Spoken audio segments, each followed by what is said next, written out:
लक्ष्मी मुखिया पंडोल से सेक्रेटरी पद पर खड़ा छी। अहाँ सबके लिए अगर जीत के आब तो आगे जो समस्या होते ओकर हम हल निकालबै। अहाँ सबसे आग्रह है कि ज़्यादा से ज़्यादा वोट से हमरा उम्मीदवार जिताओ, भारी वोटों से विजय बनो। अहाँ के सबके आशीर्वाद चाहे छी। प्रणाम। नमस्कार, आप सभी का मन 18 मधुबनी न्यूज़ पे स्वागत है। स्पेशली उन लोगों का जो पंडोल ब्लॉक से बिलोंग करते हैं, बिकॉज पंडोल ब्लॉक में अभी मछुआ सोसाइटी इलेक्शन होने जा रहा है। अभी आपने देखा होगा 1 महीने पहले एज ए रिपोर्टर मैंने रहिका ब्लॉक का मछुआ सोसाइटी इलेक्शन को कवर किया हुआ था, जिसमें रिजल्टेंट आया हुआ था। लास्ट में राम बहादुर मुखिया जी जीत करके आए थे। बाद में हमने उनसे भी स्टेटमेंट लिया कि कैसे इस वर्ग का एक्चुअली आगे विकास होगा। इसी सिलसिले में अभी जो मन 18 की टीम है वो पंडोल ब्लॉक को एक्चुअली कवर कर रही है। पंडोल ब्लॉक के अंदर आज के डेट में जो अध्यक्ष सेक्रेटरी पद की उम्मीदवारी में हमारी कोशिश है कि हम उन तक पहुंचकर उनसे बात करें, उनकी उम्मीदवारी के बारे में, उनका जो प्रत्याशी होना है उसके बारे में, कि आने वाले टाइम में अगर सर जीत करके आते हैं तो क्या क्या होगा और आज किस सोच के लिए सर आए हैं जीत करके। तो आइए बहुत बहुत स्वागत करते हैं। हमारे साथ जो अभी बैठे हुए हैं वो हैं लक्ष्मी मुखिया जी, जो इस बार पंडोल ब्लॉक के मछुआ सोसाइटी में सेक्रेटरी पद की उम्मीदवारी पे आए हुए हैं। सर बहुत बहुत स्वागत है आपका मन 18 पे। नमस्कार। इस बार जो आए हैं सर मछुआ सोसाइटी इलेक्शन में उम्मीदवारी को लेकर के, तो क्या उम्मीदवारी, क्या सोच लेकर के आए हैं सर? इसलिए आया कि गरीब मछुआरों को सब कुछ नहीं मिलता है। सब हाँ, जितने भी और लोग हैं जो फसल कर रहे हैं, पोखरा का अतिक्रमण हो रहा है, वो सब अनारी लोग जोतते हैं। अपने मछुआरा के पास नहीं मिलता है कुछ भी, और जो सामने वाला बन रहा है गरीब मछुआरा के देता नहीं, दूसरे से पैसा उठा लेता है और गरीब मछुआरा कभी जोत नहीं पाता है। तो इसलिए मैं आया कि इस बार ऐसा नहीं होगा। गरीब मछुआरा के सबको मिलेगा। जो पैसा पहले देगा तो भी, नहीं देगा तो भी, उस हिसाब से सभी गरीब मछुआरा के लिए मैं खड़ा हुआ हूँ। खड़ा सर, एक तो बड़का भारी समस्या टकरा रहा है इस फील्ड का। जहाँ तक बात करें कि दिनों दिन लिस्ट पर पोखर कम होते जा रहा है। पहले बोल रहा था, हम रहिका का भी कर रहे थे जब रिपोर्ट उस टाइम में, कि कागज़ पर तो 267 पोखर था, बट आज का डेट में ग्राउंड पे जाइएगा आप तो 204 पोखर है। बढ़िया बढ़िया पोखर है जो अतिक्रमण का शिकार हो रहा है। तो इस पर क्या कहना है सर आपको? इस पर सरकार का ध्यान देना चाहिए कि जो भी पोखर भर रहा है, जो भी दूसरा जात वाला, उस सरकार ध्यान दे और उसमें सिक्योरिटी जो रहेगा और मछुआ जो रहेगा उस पर ध्यान देगा, उसका कंप्लेन करेगा तो सरकार को सुनवाई करना चाहिए। अब सर बहुत आदमी, बहुत मलाह ऐसे हैं सर, जब वो जलकर में काम करते हैं, चाहे माछ करे मखान करे, तो वो एक चीज़ कहते हैं कि हम लागत करके तो कर लेते हैं बाबूजी, लेकिन ज़रूरी नहीं है। जल का फसल है ना, इस पर कोई विश्वास नहीं किया जा सकता है। तो सर मतलब अभी तक इतना दिन से सब काम करने का बावजूद अगर किसी आदमी को अपना फसले पर विश्वास नहीं है कि जल का फसल है, लगा रहे हैं, पता नहीं निकल करके आएगा कि नहीं आएगा, तो कैसे विकास करेगा सर वो चीज़? जो मलाह आदमी है उसको नहीं उस पर विश्वास आता है, तो दूसरा आदमी कैसे उस पर पैसा लगा सकता है?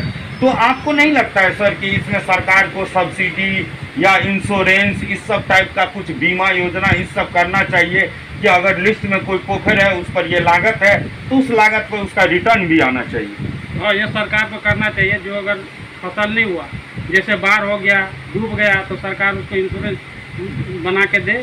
जैसे मलाह गरीब मछुआरा को मिलना चाहिए लागत। जैसे सूखा हो गया तो सरकार को देना चाहिए। जैसे कोई पोखर भरा गया इसको उजाकरण होना चाहिए। तो यही अब सर एक तो जहाँ तक अतिक्रमण का बात है कि तो जहाँ हम लोग डायरेक्ट कैमरा में ये बात उठाते हैं तो लोग कहते हैं कि आपको क्या मतलब है इस चीज़ से, आप क्यों इसमें पढ़ने का कोशिश करते रहते हैं। बट ये बात अलग है सर कि है तो इस समाज का संपत्ति ना। आज किसी भी गांव में पोखर है, तालाब है, तो पोखर तालाब उस गांव का पहचान होता है सर। बड़ा बड़ा जगह पर हम देखें हैं, एक गुआ पोखर है जिससे पूरा भगवाड़ा का पहचान है। डिस्ट्रिक्ट में कहीं भी जाइएगा पूछेगा आपको गुआ पोखर का किधर, कहाँ रहते हैं, नहीं रहते। तो पोखर का जो अतिक्रमण हो रहा है आज का डेट में, उसको कैसे रोका जा सकता है सर? उस पर जो भी मछुआरा रहेगा, सिक्योरिटी रहेगा, उसको रोक करके कंप्लेन किया जाएगा, उस पर सरकार को ध्यान देना चाहिए कि ऐसा क्यों हो रहा है। अगर पोखर नहीं रहेगा तो कोई भी गांव में तो नहाने सोनाने के हर व्यक्ति को तकलीफ हो सकता है, मछुआरा के तो ज़्यादा हो जाएगा। और इसमें भी कुछ लोग ऐसा करता है सिक्योरिटी की अनारी को दे देता है पोखर, मछुआरा को देता नहीं, गरीब जनता सब मारा जा रहा है। उनका होते हुए कि अधिकार तो गरीब मछुआरा का है, तो फिर ऐसा क्यों हो रहा है। इस पर गरीब मछुआरा अपना ध्यान दे, अच्छा जनता का अच्छा उम्मीदवार के चुन ले, जो कि जो भी ऐसा हो रहा है गलत कर रहा है उसको रोके। अब आपका नज़र में क्या लगता है सर कि अपना जो वर्ग है, अपना जो समुदाय है, उसका सही परेशानी और दिक्कत क्या है, अगर 1, 2, 3 में बात किया जाए?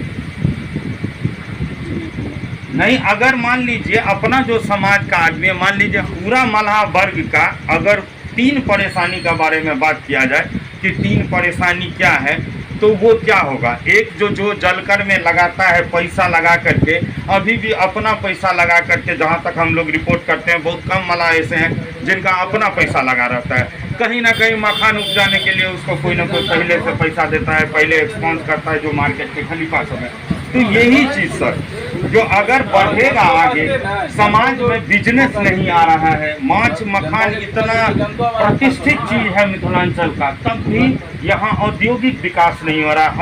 हर चौराहा पर बंगाल का, आंध्रा का मछली दिख जाता है, अपना मछली नहीं दिखता है।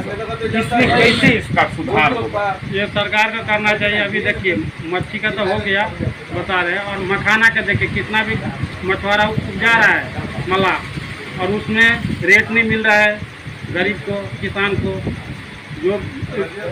जो रेट होना चाहिए वो रेट मिल नहीं रहा है। सरकार इस पर ध्यान दे कि कैसे भी इसको सुधार करे कि गरीब मछुआरा के लिए फ़ायदा हो मखाना।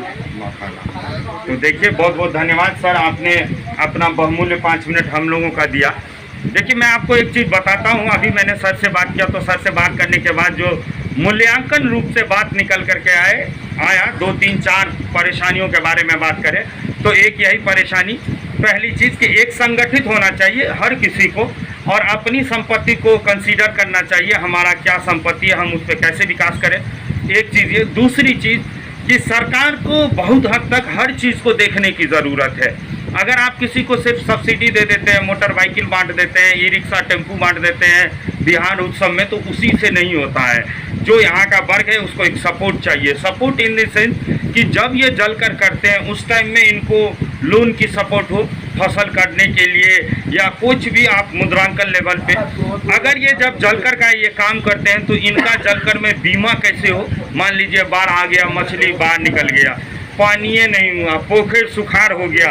आज हम जहाँ से बैठ करके कर रहे हैं ये बिरसायर है, और बिरसायर का एक बड़ा पोखर है, बिरसायर पोखर। आप उसके सामने खड़ा होइएगा तो देखिएगा कि कितना बड़ा है, कि जब वो भरा रहेगा तो एक झील स्वरूप लगता है देखने में, बट आज अभी आप देखिएगा तो वो सूखा का शिकार है पोखर। देखने से ही लगता है कि भाई साहब जो लोग उस पोखर से जुड़े होंगे उन पर क्या प्रभाव पड़ रहा होगा। तो यही मुद्दा सरकार को इन चीज़ों को देखना चाहिए, कैसे ये वर्ग आगे बढ़ेगा तो औद्योगिक विकास होगा मिथिलांचल में। आज भी माछ मखान इतना फेमस होने का बावजूद हमारे हर चौक चौराहा पे क्या कहते हैं, बंगाल का मछली दिखेगा आपको, आंध्रा का मछली दिखेगा। इतने पोखर तालाब होने के बावजूद हम अपने लिए भी नहीं उपजा पाते हैं मछली। तो ये एक बड़ी चीज़ है। इसके लिए जो इनके यहाँ के लीडर हैं उनको ही ध्यान देना होगा। वही आपस में बैठ के, सभा में बैठ करके, हर किसी को एक साथ जोड़ करके हम इसका प्रॉपर विकास कर सकते हैं। आज हर घर से 2-4 आदमी बाहर दिल्ली बम्बई मजदूरी करता है, चाहे हमारे घर से हो, चाहे इनके घर से हो, चाहे उनके घर से। जिस दिन हम यहाँ कुछ डेवलप करने लगेंगे उस दिन ये माइग्रेशन ख़त्म हो जाएगा। एक बड़ा वर्ग है जो 10वीं 11वीं पढ़ने लगा है, स्मार्टफोन चलाता है, उसको आप पूछिएगा तो बोलता है कि हमको जाले फेंकने नहीं आता है, जाले नहीं बुनने आता है। तो ये कमी है ना, जो हमारी कला है, हमारी संस्कृति है, हमको उनको ले करके चलना चाहिए। आप सोचिए कि एक पंडित का बेटा कभी ये बोलेगा कि हमको संस्कृत का श्लोक पाठ नहीं करने आता है, तो पंडित समाज में तो उसको कभी पंडित की जगह नहीं मिलेगी। तो सबसे बड़ी चीज़ है अपनी पहचान को डेवलप करो, अपने स्किल को डेवलप करो, और ये भाई लक्ष्मी मुखिया सब जैसे उम्मीदवार नए लोगों को लेकर के आओ, नई बातों पे बात करो। ज़रूरी नहीं है हर आदमी कंप्लीट है, बट एक चीज़ ज़रूर है कि जो सबों का राय विचार लेता है, सबके हिसाब से करता है, वो कंप्लीट ज़रूर होता है। तो बने रहिए इसी गुड नोट पे कि हम आगे भी इस इलेक्शन को कवर करेंगे, सर के साथ भी जुड़े हुए हैं और इनकी भी एक्टिविटी को आप तक पहुंचाएंगे। आपका भी कोई सुझाव हो, आपकी भी कोई बात हो, आप हमें इनबॉक्स में कमेंट के थ्रू भेज सकते हैं। जितना आप भेजिएगा, हमें जो सुझाव आपका अच्छा लगेगा हम उसको सम्मानित करेंगे। लाइक सब्सक्राइब करते रहिए चैनल को। सर से ही, ना सिर्फ मेरे लिए, सर के भी, लक्ष्मी मुखिया, आप इनको भी कोई सुझाव देना चाहते हैं हमारे माध्यम से, इनसे जुड़े, इनके पास अपनी समस्याओं को लेकर के आए। ये जितना कर सकते हैं उतना आपके लिए ज़रूर करेंगे। तो अपना, अपने अगल बगल सबका ध्यान रखिए। मैं अपने सहयोगी के साथ विदा लेता हूँ, तब तक के लिए खुशी रहिए।